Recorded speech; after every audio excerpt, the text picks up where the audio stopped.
एक तरफ बिहार सरकार तो शिक्षकों को तंग कर ही रही है, विभिन्न तरह के आदेश निकालती है और जो भी सूचनाएं होती हैं उन्हें 24 घंटा में रिपोर्ट चाहिए। व्हाट्सएप पर कोई भी चिट्ठी को फैला दिया जाता है, उसमें लिखा होता है कि 24 घंटे के अंदर रिपोर्ट भेजना है।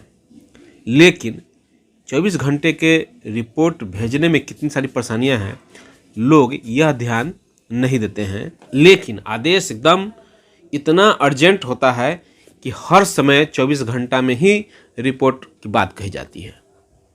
दूसरी ओर जब शिक्षकों की वेतन की बात आती है तो 3-3 महीने 4-4 महीने हो जाते हैं, लेकिन वेतन की सुगबुगाहट नहीं हो पाती है। उसके लिए कोई कार्रवाई नहीं, उसके लिए कोई चिट्ठी नहीं निकलती है, कोई उसके लिए आदेश नहीं निकलता है। एक समय में आपको याद होगा कि सभी ने देखा था कि पत्र में एक निर्गत हुआ था कि प्रत्येक महीने के 1 तारीख को वेतन शिक्षकों के खाते में चला जाएगा। और ये कौन सा स्वप्न था जो आज तक पूरा नहीं हुआ।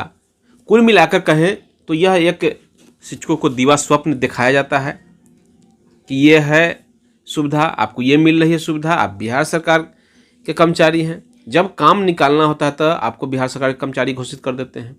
जब काम निकल जाता है तो आप पंचायत के कर्मी हो जाते हैं। और ये सिस्टम आज से नहीं, ये नियोजित का जन्म हुआ है तब से हो रहा है।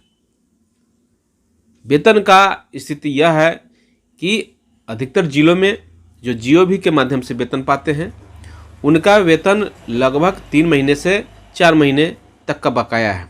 कभी पैसे का रोना रोया जाता है, कभी आवंटन का रोना रोया जाता है, कभी बैंक की परेशानी का रोना रोया जाता है। तो विभिन्न तरह की समस्याएं हैं और समस्याओं से शिक्षक हमेशा जूझते ही रहते हैं। लेकिन इन समस्याओं के बीच संगठनों का पहल भी कम पड़ रहा है और पदाधिकारी अभी इंटर परीक्षा, मैट्रिक परीक्षा के नाम पर पल्ला झाड़ रहे हैं और वे परीक्षा के नाम पर अभी न वेतन भुगतान कर रहे हैं और न ही 15% फिक्सेशन का काम कर रहे हैं। 15% फिक्सेशन का कहानी भी वही चल रहा है। किसी भी जिला में अभी तक 15% का फिक्सेशन नहीं हुआ है और यह एक बड़ा मुद्दा है। एक तरफ सरकार खुद सोई रहती है और 1.5 साल के बाद वो कैलकुलेटर आने के बाद पता नहीं उस कैलकुलेटर में क्या खराबी हो गई कि विभिन्न तरह की विसंगतियां सामने आने लगी। उसके बाद विसंगतियों को अभी पूर्ण रूप से दूर भी नहीं किया गया। हुआ कि अब वेतन जनवरी के वेतन के साथ ही आपको देना था, 15% की वृद्धि के साथ में आपको देना था, लेकिन वह वेतन अभी तक शिक्षकों को अप्राप्त है। और वह वेतन क्या, 2 महीने पूर्व का भी वेतन अप्राप्त है। तो आप इसी से अंदाज लगाइए कि शिक्षा विभाग कितना सजग है शिक्षकों के प्रति, शिक्षा के प्रति। एक तरफ शिक्षकों को शराबी को खोजने के लिए, शराब को खोजने के लिए और शराब माफिया को खोजने के लिए शिक्षकों को ड्यूटी लगा दिया गया। उनके पत्र निर्गत कर दिया गया कि आपके क्षेत्र अंतर्गत जो भी इस तरीके का कार्य करते हैं उनकी सूचना आप गुप्त सूचना आप विभाग को दें। और विभाग ने साफ तौर से इसके लिए आदेश निर्गत किया है। हालांकि शिक्षा मंत्री जी ने कहा कि नहीं, यह आदेश नहीं था, यह अनुरोध था। लेकिन इसको अनुरोध कैसे माना जाए और ये जन चेतना की बात कैसे माना जाए, क्योंकि पत्र में साफ तौर से कहा जा रहा है कि आपको ये करना है, आपके क्षेत्राधीन ये कार्य करना है।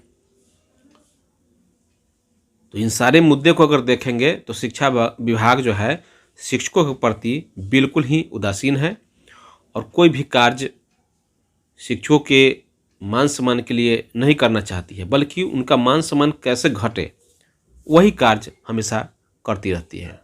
वीडियो के माध्यम से तमाम जो परेशानियां हैं शिक्षकों का, उन परेशानियों को दूर करने के लिए शिक्षा विभाग के पदाधिकारी, शिक्षा विभाग के जो बड़े से बड़े आलाधिकारी हैं उन्हें और शिक्षा मंत्री जी, मुख्यमंत्री जी को आग्रह करना चाहूँगा कि इस तरह की समस्या को जल्द से जल्द दूर किया जाए, ताकि शिक्षकों की जो परिवार है उसका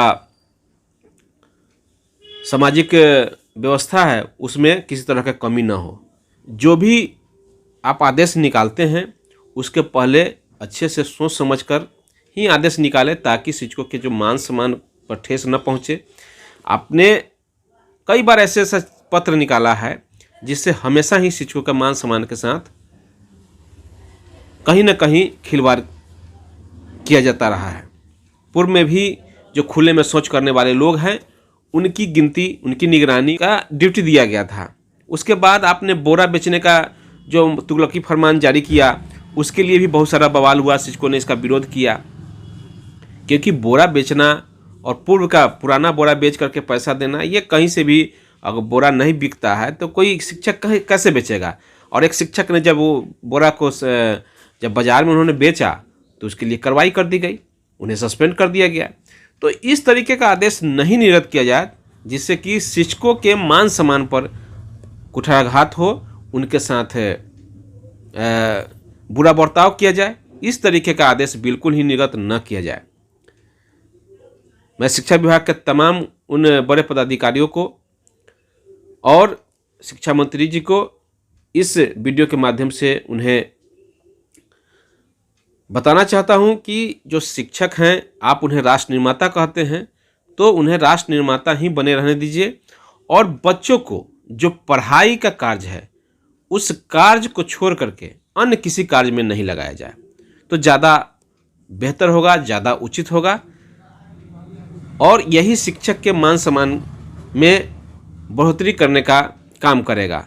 क्योंकि जब शिक्षक सिर्फ बच्चे को पढ़ाने पर फोकस करेंगे, अन्य गैर शैक्षणिक कार्यों को नहीं करेंगे, तो निश्चित तौर पर शिक्षकों के मान सम्मान के साथ खिलवाड़ भी नहीं होगा और शिक्षकों का मान सम्मान समाज में बरकरार रहेगा। तो ऐसा काम बिहार सरकार को करना चाहिए ताकि शिक्षकों के मान सम्मान के साथ खिलवाड़ न हो सके। इन्हीं चंद शब्दों के साथ मैं अपनी बातों को यहीं समाप्त करता हूं। वीडियो अगर अच्छा लगे तो इसे ज़्यादा से ज़्यादा शेयर करेंगे। बहुत बहुत धन्यवाद। जय हिंद, जय भारत, जय शिक्षा।